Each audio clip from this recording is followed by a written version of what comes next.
possibly the biggest college football game for us this season in terms of this show. Y'all's Mississippi State Bulldogs go on the road to face my Texas A&M Aggies. In the night game, it's going to be a blackout. The spread is it up to 16.5 now? Okay, so it's 16.5 on ESPN. Okay. On FanDuel, it's 14.5. So I'm going to keep it at 14.5 then. No. We've been doing ESPN spreads the entire year. Never mind then. 16.5 so ESPN. So it's 16.5. On the offshore site I gamble on, it's 15. And I haven't. I was about to check DraftKings, but I haven't checked DraftKings yet. So someone's getting knowledge and someone's not getting knowledge. Gotcha. But that makes me think that wouldn't be a Brennan Thompson thing, because I feel like if one isn't, well, would ESPN has Pete Thamel. Okay. But I don't think Pete Thamel is in line with the sports books. But sure. I don't know what's going on. To be honest, I can't explain it right now. I'm also trying to look up to see if someone has put a large sum of cash on A&M minus 14.5 on just ESPN Sportsbook. And that is a reason it could move a line 2 points. So you're being Nancy. That would have to be over a there. huge sum, wouldn't it? Yeah. All right. But it's A&M. Can you give us? A&M donors, Do you have? Could Mattress you give Matt us could've like an come through. idea of like the amount? Do you have any idea how much it would have to be? It would have to be millions of dollars. Wow. That is bold of them. Wow. To move it 2 points Yeah, that's kind. Yeah. I assumed it would have to be big. and for it to be a 2-point different spread than it is on FanDuel, that's, yeah. Okay. What if this is still the spread and we are driving through Louisiana tomorrow, I'll be putting all of my bonus bets that I would get from ESPN on this 16 State to cover 16.5. Yeah. Even with potential Brendan Thompson being ruled out. 16.5 is so many points. Yeah. They just played Jackson Arnold and only won by 6. Do Well, we want to there's a lot of discuss the reasons for that. possibility of doing like making our official picks tomorrow once we have a better idea of what the spread is, or are we just going to stick to doing the ESPN? You said it's 16.5 on ESPN? Yeah, I mean, if you want to leave it open to we could re-pick if we hear something different on Brennan Thompson. I think we make our picks with the option to caveat barring it, like with injury news. Yeah, Okay. I'm And fine with we that. can tweet it out if we change picks. All right, I like that. But I don't want to just not pick the game. And I also don't want any of us to be like, we find out that, I don't know. I mean, we've been screwed True. multiple times by stuff True. like that, so it is what it is. It's how we've chosen to do it. We've made it hard on ourselves. At least it's not as hard as Winter Festivities Board having to pick and also pick the winner. You got to get the outright winner and the spread correct, which is just brutal. Yeah. I don't know why we did that, but we've been doing it for years. Let's do the game. Yeah, Sanders, what's your key point for the game? Oh, shoot, I was not expecting you to come to me. I mean, it will be injuries. So Okay. Isaac Valid. Smith listed as questionable on Wednesday's report. Darian Gullett, who hasn't played in several weeks, didn't play against Tennessee, and I don't think he played the week before that either. But he was very good for us in the first couple weeks against Southern and Alcorn State. Brennan Thompson was probable, so that's kind of why I don't know if he's been downgraded to questionable or even out. DraftKings spread is 15.5, so it's everywhere. All right, cool. How does that? The injuries. Does Brennan Thompson play? Does Gullett play? Does Isaac Smith play? Albert Reese being listed as out definitely does hurt because our offensive line struggled a lot in pass blocking last week against Tennessee, and so that'll be a big question mark. Is do we have time? Does Blake Shapen have time in the pocket? We haven't gotten official that Albert Reese is ruled out. He's questionable, Was he right? questionable? Sven is the only one who's telling us he's officially out. I thought Sven is telling us he's out. Okay. Blake Steen and Whit Whitson are the only That's two that who's are out. Thank officially you. out. So we don't know about Albert Reese then. Which those are both out for the season at this point, right? Yes, they've they're been both out for since the Arizona season. State. And then also true road game. Like our first game of the season was at Southern Miss. No disrespect to Hattiesburg, but playing at Southern Miss is not the same thing as playing at College Station. One could argue they're comparable. They are both football stadiums. Correct. And that might be where the comparisons stop. They were probably both full of maroon. I don't know if you want to say that we traveled well to Hattiesburg. Sure. Anyway, how does this team that hasn't had a true road test yet look in one of the hardest road environments in the country at Kyle Field? How much of an impact, like how much can Fluff Bothwell do? right? So he looked really good last week. He had over 100 rush yards, 2 touchdowns. Devon Booth picked up a touchdown. And kind of the run game is what carried us last week. It's what kept us in the game. It's what gave us a chance of winning because the majority of our mistakes came on pass attempts, unfortunately. We did a good job of protecting the ball and picking up 4 or 5 yards of carry when we did it on the ground. Fluff averaged over 5 yards of carry. Can we do that again without Albert Reese, with or without him? Still don't know about him. What does A&M do? Do they stack the box to take that away if Thompson is ruled out? And then we've been talking about this, Jack and Cromie set the line for this. Penalties. These teams rank 131st and 134th in the country in penalties per game. Yeah. State has 9.3. A&M has 9.5. That's really sloppy. Does A&M have an advantage? Do they force false starts because it's in Kyle Field? Can they clean up some of their own penalties? The line Cromie set was 18.5 penalties. JP, you took the under on that. I would love to hear your explanation at some point. I think I would take the over on 18.5 penalties between the two teams. And then the last thing, and this is and if it comes to a wild situation, and I almost made this point for the Tennessee game and forgot, and it almost impacted the game, is kicking. I still like Kyle Ferry a lot as our kicker. I think he's a very good kicker, holds the school record for longest field goal attempt, or longest made field goal. Misses a field goal last week. Max Gilbert also misses a field goal, so we end up going to overtime. But I still think Kyle Ferry is a great kicker. If we find ourselves in a situation where this game comes down to like 2-3 points, an extra point, I like our chances as far as kicking goes far better than y'all's, because y'all have bounced back and forth between 2 kickers. Is that right? Yeah, so Randy Bond's been kicker the past 2 years, and then Jared Zirkle came in and just outright won the job and was the kicker for our first game, and then gets hurt, so then it's like Randy Bond again, and then Zirkle I think is back now, but Randy Bond had kicked well, so then it was just back to Randy Bond's job, and then he misses 2 kicks Saturday, so now I don't know what the plan is going to be moving forward. If it is Randy Bond, he is the guy that won't really miss inside of 40 yards, but you get him out to 50, and it's pretty hit or miss. So yeah. So those are kind of my things to watch. Injuries, pass protection, can Bothwell run the ball like he did last week, and then penalties. Did I say penalties? Maybe. And then kicking. So those are some of the things I've got to watch. JP? Yeah, penalties, I'm taking the under because of what Elko said earlier this week. that was is pretty true. funny. That was You fire. gotta hope that. I think Can we get a quote for the people that didn't essentially see it? Yeah. Elko said that if with the penalties that A&M's been committing, that they're not introducing like a new thing in practice where they're going to run a bunch of sprints. They're essentially going to take the players' money from their NIL and put it towards the coaches' Cabo fund going forward. So any penalty that they commit will be money out of their pockets and into the pocket of coaches. I don't know the legality on that. I feel like he kinda was joking, but fire comments regardless. And I wish he wasn't joking, because I think that would actually help the penalties. And I think because of that, you'll see a more disciplined A&M team at least.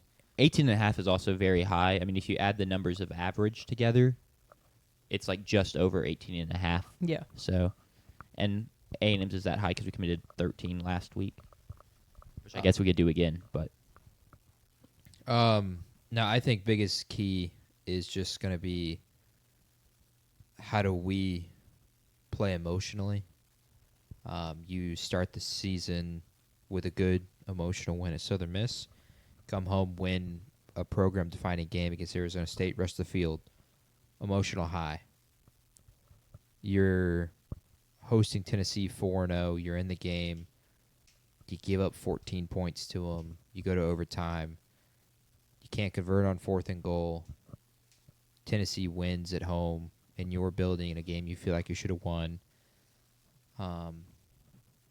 Emotional low.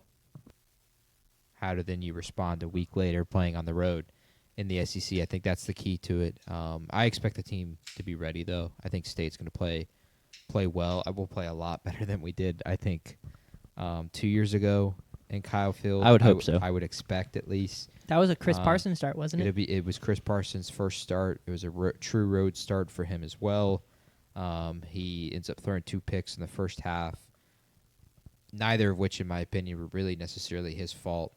But he ends up getting pulled, and Mike Wright comes in the second half. They start a third-string quarterback. Third-string quarterback Cooks. He's now the starter at West Virginia. Both coaches get fired. Aggies improved to 6-4, and the Dogs disimproved to 4-6. I don't. That's obviously not going to happen this time around. And the circumstances are different, I think. We've got a quarterback who's played in road environments before. It's not his first true road game. Yeah. By any means. It's a lot of the team's first true road game. Is it his first SEC road game because of injury last year? Yes. Okay. It will be his first SEC road game, unless he played one at Baylor, which I don't think he did. But I think the team will respond. I think they'll play well. For me, keys to the game on both sides is going to be 2 things. It's third down converting. A&M is 30% on third down this year. That's 125th in the country. And then for us, we've got to convert third downs because Auburn was 0 for 13 on third down last week. Yeah. So those are 2 huge ones on both sides for both offenses. Who converts more third downs, I think, tells the story to the game. I think that's an early padlock stat right there. Just who converts more at a higher rate, I guess I'll say, more so than just more third downs in general. Sure. My other key is run the damn ball on both sides. Le'Veon Moss, if he cooks, has more rushing yards than State does, A&M wins. If Bothwell has more rushing yards than A&M does, though, I think we have a chance. A&M ran for 200-plus last week on Auburn, and that was a huge part of them controlling the game and keeping Auburn away. And then also, of course, holding Jackson Arnold to 0 for 13, sacking him a ton. And then 2 keys for us, the Bulldogs, that is. We got to win the turnover battle. A&M's only turned the ball over 3 times this year. They've been really good at protecting the football. We're still +8 in the turnover margin. That's top 20 in the country. If we can force a turnover in this game, I think it played a huge factor last week. Yeah. If you don't spot them 14 points, we win that game easily because of the Joey Aguilar turnovers and what we were able to score 14 points off of Aguilar's turnovers. But unfortunately, we turned over, and so did they. So I think that's huge in this game, is forcing Marcel Reed to play 3rd and 7+, and maybe he throws some picks, keeping him contained, of course, with his running threat. And then I actually have a lot of faith in the DBs with how they played last week, and I don't know if it was intentional, and I'm actually really upset that no one asked. None of our reporters asked in the post-game press conference or earlier this week. Kelly Jones and Diago Brunfield played pretty much the entire first half. But for the entire second half, Jet Jefferson played, and what's his name? Javen Williams? Javen Williams played, and Jerron Manning played. And those were our 3 main DBs for the most part of the entire second half. Brylan Lanier played both sides, Isaac Smith as well. So they got a ton of snaps against Tennessee's passing attack and Chris Brazell, and I don't think they'll not be up to the task for KC and Mario. Different threat, obviously. They're a lot faster. Brazell's more of a one-on-one. He's 6'5", so he's a lot harder to guard, and he's shown that against Georgia, and a touchdown he should have had last week that was called back. So I think they'll be up to the task. And I'm not too worried about how they'll play against Mario and KC, to be honest. I really just think, can we stop the run again like we did last week? Can we win the turnover battle? And then third down tells the story of the game. Yeah. And then my last one would be penalties, of course. I agree 100%. I think A&M, like I said, is going to be pretty disciplined. I hope so. I just hope we don't have pre-snap penalties is the biggest thing. Yeah, that's what's plagued us the most. Yeah. Those would be my keys to the game, though. Third down, running the ball. And that's going to be the hardest thing to keep under control on the road is those pre-snap false starts, illegal motions. Sure. Jack, I have another thing to talk about, but also I know you've got some key takeaways because this is also your team. Do you want to run through yours? I will, and like a lot of them are kind of aligned with what y'all say. A&M's only converting 30% on third down, which a ton of that is due to penalties. We find ourselves in third and long a ton because of that, and we're just not really built to convert those. I mean, most teams aren't. Marcel Reed is great at protecting the football, and we need that to continue. He has 2 picks this year. The third turnover was the backup QB in the Utah State game. Just threw it right to a defender. So, I mean, it's still a turnover for a team, but Marcel Reed has turned the ball over twice, and I just need him to continue to protect the football. A weird thing about him, he's not really ran it much this season, and I actually don't like that. Like, last year, he was too happy to just, like, immediately, first read's not there, take off. Now it's like, bro, you have this massive running lane, but, like, you're just trying too hard almost to be a passer, right? Like, go take the 10 yards that they're giving you instead of trying to find somebody open. In terms of y'all DBs guarding a wide receiver is a completely different task. The bigger thing you got to watch out is, like, when we kick a ball out to Mario Craver on the screen or Casey Concepcion on the screen or, like, on a slant, you got to get them down to the ground. Don't let them break a tackle, and then once they break that first tackle, they're quick. They're shifty. They get even harder to bring down at that point.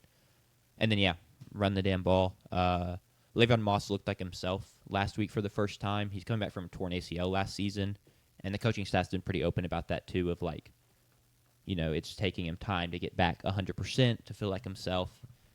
And he just ran all over an Auburn front. That is a pretty good, front at stopping the run. And he was playing through a stomach bug, too, so just great performance from him. But I just want to see that continue. I just want to see him dominate, because realistically our offensive front, in terms of our offensive line, should be able to control this game. Le'Veon Moss should be able to have a big game, so let's just go out and execute that. Absolutely. The other thing I'll be monitoring is what do we do at linebacker? We kind of have like a good problem right now, and that is we have too many guys who like we wish could play. Zachary Tillman had a great game against Tennessee.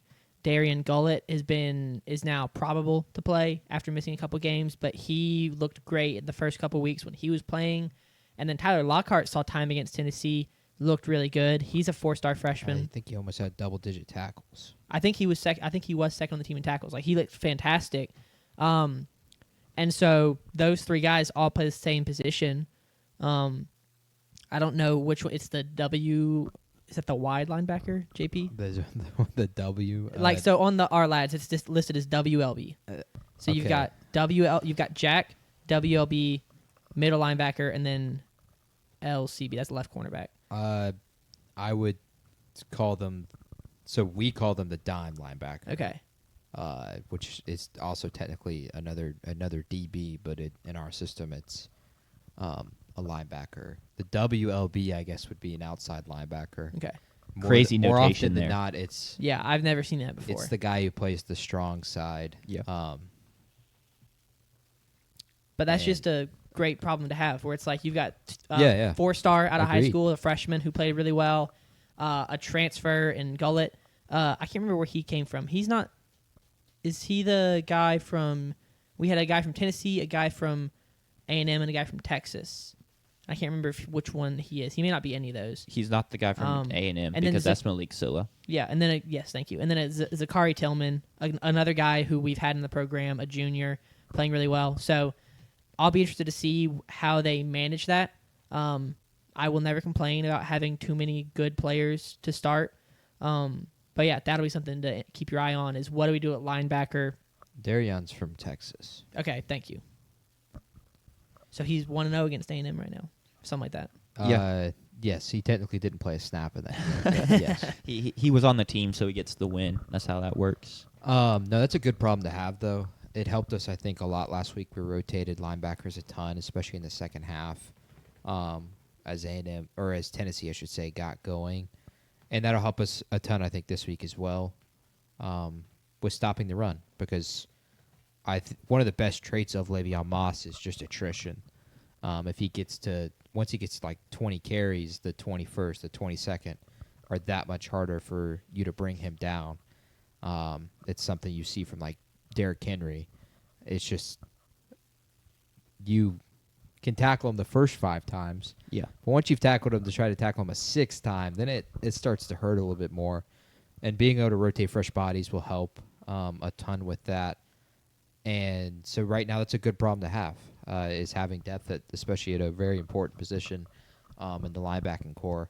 I'll be interested to see like how we use them as well as a form of getting after the passer. I was kind of disappointed with that last week with Joey Aguilar in Tennessee. It felt like, it didn't even feel like, it was obvious.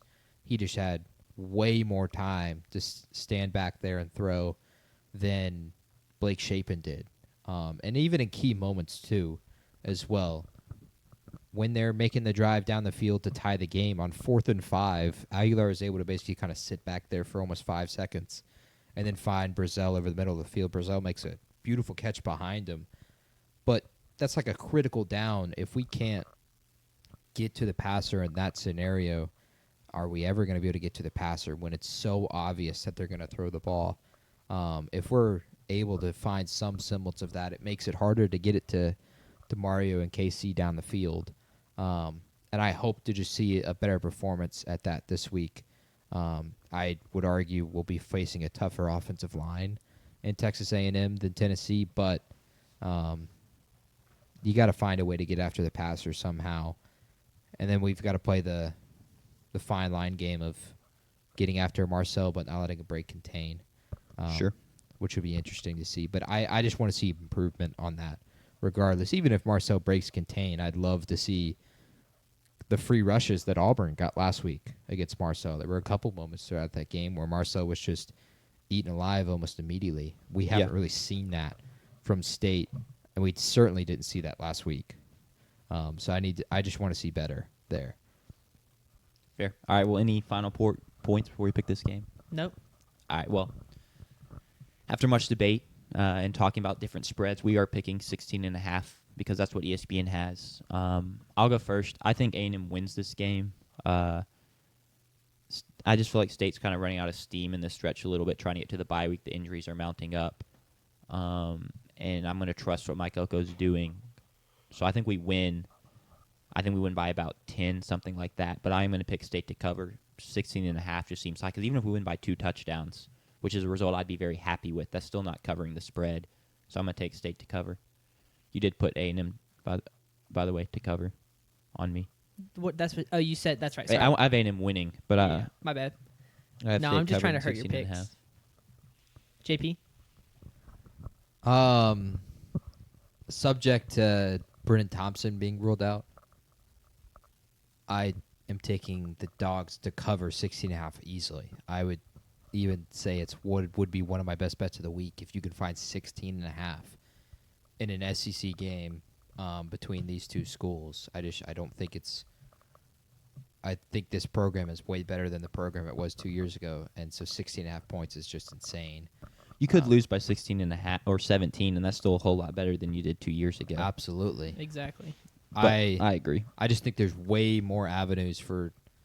There's backdoor covers in there. This game is tied in the fourth quarter. This game is tied at halftime, and A&M wins the second half by 14. There's just too many ways for 16.5 to be covered. Yeah. If Brennan Thompson plays, give me the classic, whatever y'all call it, the Aggie curse or whatever. Battered Aggie syndrome. I'll take the Dogs to win. Wow. In Kyle Field. You're going to make Mike Elko mad with and that. go 5-1. I think they'll shock the world if Brennan Thompson can play, because I think that'll be a large part of it. I think Bothwell's going to have a good day. I think he's going to run the ball well again. Although Auburn didn't run it well last week, I think we'll find. Because Hugh Freeze is an idiot. And they also don't have a quarterback who can throw the ball. Yeah. And so you're able to load the box. You know the run's coming way more often. In this case, Shapen's going to be able to throw it way better than Jackson Arnold. And with Brennan Thompson, you're going to have to at least respect that early on. I think Bothwell runs it well in the first half. We've hit our deep shots in the second. And the Dogs win in a thriller shootout. I'll take the over on the total, which dropped 3 points down to 55.5 as well. Dogs win at Kyle Field this Saturday. Yeah, I will also be picking State to cover. 16.5. Like, I'm not gonna lie.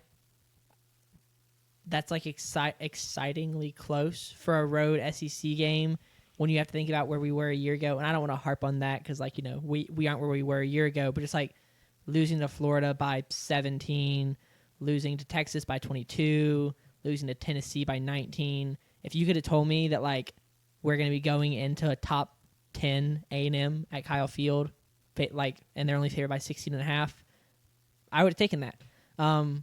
We've got a chance, just like we had a chance against Tennessee. Unfortunately, we weren't quite able to capitalize on that with the ball down to tied game with 2 minutes left.